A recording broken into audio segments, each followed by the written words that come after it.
The Mohawks are making their message clear. Despite a visit yesterday from Indigenous Services Minister Mark Miller, they're not going anywhere.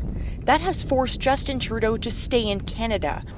Our Prime Minister needs to come here and out west and get the real stories.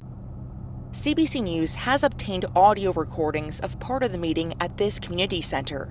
They were taken by an Indigenous activist inside, and they show Miller's attempt to get rail traffic moving, even temporarily, appear to be rebuffed.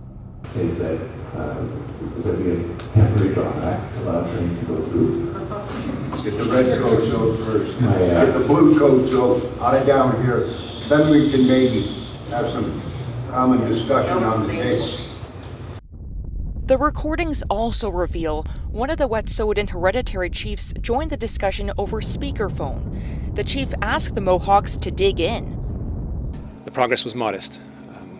We talked openly, frankly, painfully at times.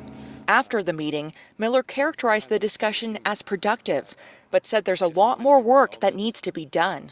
And my hopes is this is resolved in a peaceful process because the people in that room are dedicated to peace. It is better to entertain dialogue and talks rather than having police forces intervene. This regional chief took part in negotiations around the 1990 Oka standoff, when a call to action by local politicians led to the death of a Quebec police officer. Today, Miller told Radio-Canada the current negotiations are haunted by the shadow of Oka. The government is weighing the potential for violence against public anger and opposition jabs. It would have been significant for the federal government to react more quickly. Now the Prime Minister's office says he's pulling together an incident response team to deal with this growing crisis.